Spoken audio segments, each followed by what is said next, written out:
Peace, peace, peace, peace, peace, peace, peace, peace, y'all. It's your boy ActionFiggySkinny here again with another review.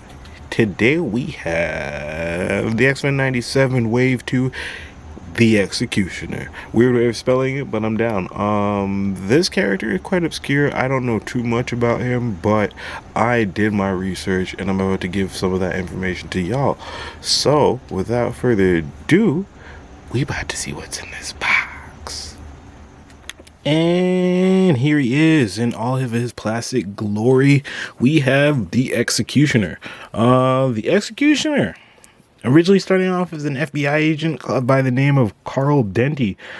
This guy was just a field dude who had a partner named Fred Duncan, and that dude was a part of Professor X's like underground, which essentially was just like a few people within the service of the government that, or I guess higher ups that kind of low key worked for Professor X. This dude, Fred Duncan, would kind of keep a cache of technologically advanced weapons that the X-Men would confiscate, and then he would like hold on to these stuff to make sure that like not just other mutants would get a hold of it, but also like government official wasn't get a hold of it, because you know, government getting advanced mutant based weaponry that can attack and be used against mutants is probably not the best thing, right? So yeah, but after Fred passed away, unfortunately, by circumstances that have not been revealed, I don't believe to this day, Carl here went ahead and picked up his homeboy's caseload. And by doing so, he kind of found out everything that was going on, and that his buddy was involved in this underground kind of thing, and he was kind of weird. So, yeah. Carl, being a bit of a bigot himself, he saw damage that some mutants were doing, and they weren't really being apprehended or kind of convicted of their crimes. So my man went into business for himself. Made up this makeshift kind of costume here, grabbed himself some weaponry, including some Shi'ar spears and a bunch of other stuff that I'll get into, and started calling himself the X-cutioner. Terrible name. I wish he kind of took the time to think of a better name, but that's what he did. Yeah, so I'm not exactly sure if this character from the cartoon here is going to be based on the comic book, but from what I see, they seem to have a lot of similarities. This guy has an FOH, which is a fuck out of here. No, it means Friends of Humanity, and he holds that on his belt, so he's basically advertising who he works for. I'm guessing this guy is going to be either an agent or a very big affiliate of the Friends of Humanity in the show. That's cool. I'm not mad at it. This figure is on a relatively new-ish body. Not so much. It's the same torso idea that Luke Cage has. Oh, his cannon fell off. We'll get into that. But yeah, it's the same idea that the new recent Luke Cage has. And I guess that's a cool idea to kind of do that, to beat the whole breaking up ab crunch thing. But it works out. Yeah, let's get into his articulation and do a little bit more. Well, there's not too much more for history, but let's get into his weaponry. Yeah, let's do articulation and then his accessories, or vice versa. We'll see. Blah. I decided to go with the accessories first that our boy X-cutioner here comes with. So before we get into his quite good articulation despite the body and the fig, let's get into what he comes with. Out the box, he comes with this here. It looks like a cannon of some sort. It's purple. It's got some paint detail.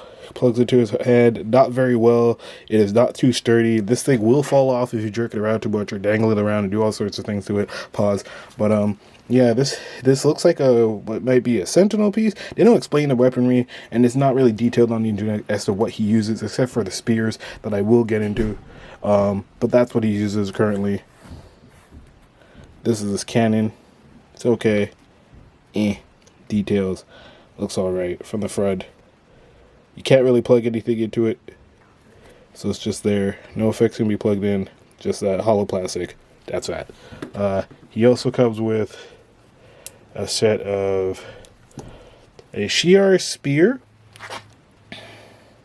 that looks like so. And he also comes with this other staff, both made of Shi'ar metal. I believe the metal, it has the ability to take like a person's like mental energy and focus it so that they could create like blasts out of it. I'll have to really go back and like read that again, but so far that's what I'm seeing about this weaponry.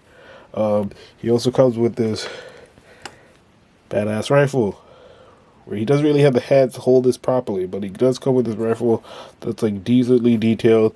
This comes off, I guess, to make sure that that piece doesn't get like warped, but it's cool. It doesn't stay on, also it falls off, but it's nice. This also pegs into his back, as you can see there, the peg hole, and then it also has two other peg holes there, so that you may plug his two additional spears into them, making it look very nice on the backside, but then very difficult to take these off and make it very practical. But yeah, that's his weaponry out of the package. That's what X-cutioner comes with. Looking nice, looking good. Cool, cool, cool, cool, cool, cool, cool, cool, cool. Now, let's get into his articulation. Yes, sir. Articulation. So just to go back, to correct myself, he does wield a Shi'ar power lance. That is the correct terminology for this item. It is a Shi'ar power lance, and I believe the spear too is a Shi'ar spear, which has the ability to take the mental energy of the wielder and project a blast of psionic energy onto their opponents. So that's what he's trying to do with this. Also, really quickly, our boy, he comes with armor, that's Shi'ar armor, that grants him extra, like, you know, extra strength, not like a Tylenol here, but, you know, he has, like, you know, superhuman strength based on the armor, similar to the stuff written by Eric the Red. He also has this helmet that gives him, like, advanced scanning abilities, which I don't even know what the hell that means, but, you know, he's able to scan things, and you can see in infrared and all sorts of stuff that this great old helmet could do. But that's not why we're here. We're going to get into his articulation, because this is a relatively newish body, and I want to know how this guy moves to and fro. So let's find out. His head moves up, not very much because of the collar, but down decently enough, comes like so. So you can look up and down a little bit. As I mentioned before, the torso is in the bottom here, so you can go back and forth, side to side without issue. Looks all right doing so. He comes with a arm on this side, so his left arm is double jointed and works well with just a singular gun gripping hand. He also comes with a right arm that is similar but hidden by this like slight cloak thing, also double jointed, looking very nice. Very, very good. He has double jointed knees that work quite well, and they come out very nice. You can actually get them quite bent. I did it before. There you go. All right, poses up real good. Despite the cloakishness of his costume, you can actually get into poses with those knees. And yeah, he moves about. He looks good. He stands straight. Let's try to get him with his weapon, see what he looks like with that, and then I'm going to get him into his comparisons with other X-Men type characters. Some I think he'll be posted up with against in the show, and some that I'm just doing for fun because, you know what? Why not? Why not? Let's get this done. Yeah, boy. I'm excited, so excuse my excitement. You're gonna hear like little yippies and your boys out here, but don't be, you know, don't worry. I'm okay. Your boy's good. I'm just excited because I love X-Men and the show's coming out soon. And I'm a big fan of X-Men.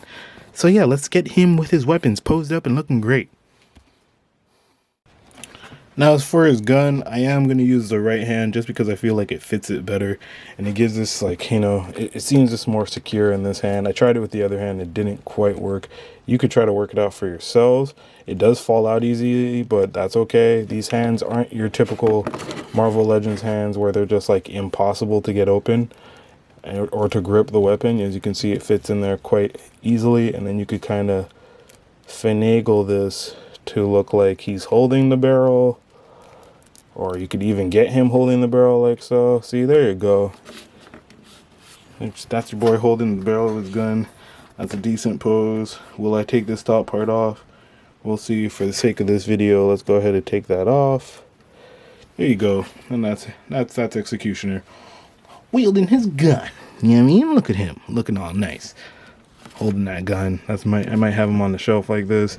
I might just have him holding the spears. Most pictures that show him just holding the power lance and spears.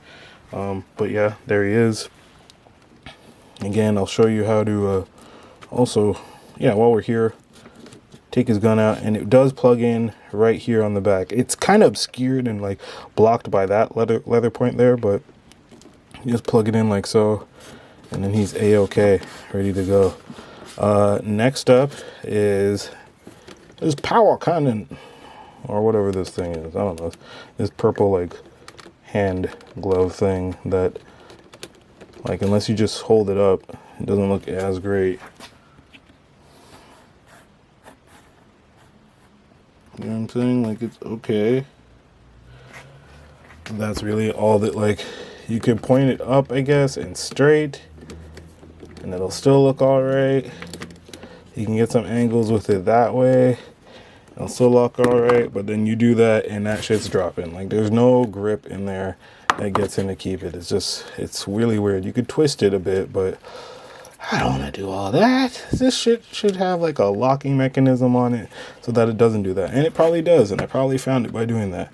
But I imagine the character would kind of keep this tucked and then just roll up on you and to blast you in the face if you needed to. Like, hey, phew. You know what I'm saying? That's what I imagine he would do there. Just pulling up on you and shooting you in the face, right? Lastly, there's also no storage for this cannon, so like you're either gonna have to hold it on his hand or just tuck it somewhere else.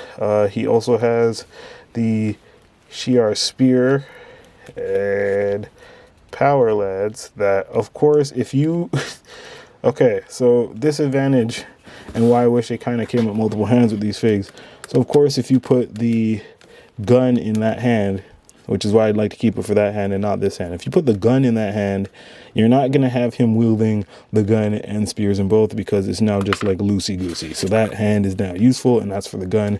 All spears and whatnot will fit in his left hand or arm, where the spear looks good. It rocks well. It's obscured by this little piece that plugs into his back, but otherwise, both slide in there very, very nicely. Both kind of just maneuver well in and out, and it looks pretty good, pretty good. Excuse that alarm. That was my alarm to go pick up my little one, because that does happen throughout the day. But yeah, that's him with the power lens that could use his mental energy to project psionic blast. I really think that power is kind of stupid, but I mean, if I had Shi'ar armor and I was running around hunting things, sure, I'd use that. Why not? Especially if all my energy is like wild negative. I can imagine I'm getting super good power blasts out of some negative energy. Maybe some good ones, who knows? But yeah, I wish it kind of gave him extra hands so that he'd be able to hold both and he'd have gripping hands for both. But I understand this is just like a quick wave to kind of promote the show. They're not trying to put too much, too many funds. They're not trying to, exert too many funds into this wave. They're just looking for a quick hit and quick money grab, or a quick like cash grab. So because of X-Men, so I get it. He's a new character. He comes with some tooling that we haven't seen before in terms of this character tooling we've seen on other figures, but I'm not mad at it. Overall, this fig I like. Villains I always like because they seem to be more colorful, and they just put a little bit more effort into these guys in terms of trying to make them give them a new experience for us seasoned collectors. So this guy's all right. Let's get Mr. Carl Denty into some comparisons with other X-Men that he be hunting. Yeah. Okie dokie, comparison time. Quickly, but not quickly, because I'm going to try and do as many as I can, because I know how y'all love your comparisons. Y'all go crazy for comparisons. Ask for the most random comparisons, too, that don't even make any kind of comical sense. But you know what? I'm going to serve it up to y'all. So we're serving y'all some comparisons. First comparison, we got Homeboy against Logan. Logan on the Logan body from the Logan Sabretooth 2-pack, and we also got the X-Men97 Logan head on it to make this streamlined and comic book accurate and such. These guys look super good together. He is towering a little bit over Logan. Everybody towers over Logan. He is good. He's great. This looks kind of nice. I like this. Let's also put up against him the Dark Phoenix Cyclops. That's on the outdated Buki Buke Bade. Look at these guys together. Doesn't look terrible. Look kind of good, actually. I could see him facing off against Cyclops and Logan. This would be cool. It's a cool little fight. Let's put him against some females this time. Let's put him up against the goddess that is Storm. Aurora Monroe. He won't be facing off against this version, but I'm sure she'll electrocute his ass in the show. And let's put him up against Jean Grey, also not this version in the show. But can you tell that I just took a picture of these mutants? So here he is against these old classic X-Men characters. Looking good against a giant size X-Men Storm and a Krakoan X-Men Jean, but people use this as classic Jean too if they want to. Looking great. Love it. Kind of down. We got him against my Black Noir Snake Eyes here. Combat ready Snake Eyes that I tend to keep down here just because I love this figure. It keeps me company. Super cool. We got him against a Hydra Bob. This is Hydra Bob on a Hydra body. I just took the head and put it on there. Looks okay. Looks alright. It's all good. It's alright. Look at that Bob. Looks good in terms of height. Let's throw him against Beast. Beast, no man. And Beast will stand. Compare him with the Marvel Legends Beast. Looking groovy against Beast. Beast is obviously towering over him. I'm definitely just keeping Nightcrawler in this crouch position. And this is the older Nightcrawler. Not the Nightcrawler from this wave. This is the other one. It came out before in the... What wave was that? Oh, hold on. It was Wendigo. The Wendigo wave. Nightcrawler. There he is, looking great. Against X-cutioner. We got... this is like a weird kit bash. So I took the Wolverine from the Hulk versus Wolverine 2-pack. I took that Wolverine. I took the shoulder pads from X-Men97. And the head from X-Men97, and I put it on this here body just because that belt buckle right there doesn't have the X, it's the belt buckle. So that means this Wolverine represents giant size X-Men to a little bit with that head sculpt, but it's kind of, you know, because we got the proper yellow, we got the proper blues, but they gave the shoulder pads this like shrunken look. These are the proper shoulder pads. If you want to put it on this Wolverine, that's how you get giant size Wolverine. These guys look good together, looking super nice. To zoom out, we also got the other part of the fastball special here with our man Colossus. So these two work together up against this guy. A little fastball special. Not mad at it at all. Looks good. Looks great. Keep it going. Let's keep it going. Last but not least, certainly, we're gonna go and compare my man, the Marvel Legends Angel fig that just recently dropped. Of course, for this version, I went ahead and put the Archangel head for Warren on here that a lot of people are asking for, so I went ahead and made that comparison. It looks good. I personally liked it more and more the blue suit with this, but we'll get more into this figure, these poses and all that in another video. But yeah, that's what he looks like. And yeah, let's get into my overall rating of this figure. In closing comments, I think this figure's nice. For what they gave us, I think it's alright. It's not the best figure in the world. It's not the most horrible figure they've ever put out. It's somewhere in between. I like the way it looks aesthetically just standing there. He looks good, all right, and he has some movement. He has weapon storage, which is a big plus for me. If you got weapon storage and you got a bunch of weapons, that's a win. So automatically he gets points for having weapon storage. The arm movement's all right. The leg movement's cool. I'm not trying to crouch this guy down and get him into all sorts of, like, you know, Call of Duty poses, but just to stand there and look menacing with a cannon on his hand does the trick. And yeah, overall I'm going to give him a 7.5 out of 10. An extra 0.5 points for having that weapon storage, but he loses some points for this just not being tighter and being able to just knock it right off or so on. But yeah, If you like this video, please go ahead and subscribe to my channel. Leave a like on it. Share it with your friends. Tell some friends. Tell your friends that want to get some X-Men content to come over here to this here channel, ActionFiggySkinny, in the Toy Room Showroom, because I'm just going to be talking X-Men until March 20th. And even after that, I'm going to be talking more X-Men because I love the X-Men. I love everything X-Men. X-Men are my guys. Since about 1993, I've been into the X-Men. I don't know everything. I'm not like, you know, the most geniusly intelligent person known of X-Men lore and history, but I know my shit and I can put my own funny story to it and funny spin to it because that's what I do. So come in, tune in, have fun, grab your snacks, chill, watch some toy reviews, and get some X-Men lore from a guy's point of view who, you know, just has a funny view on life and things. But yeah, go ahead, share this video with your friends. Thank you for tuning in, and until next time, peace.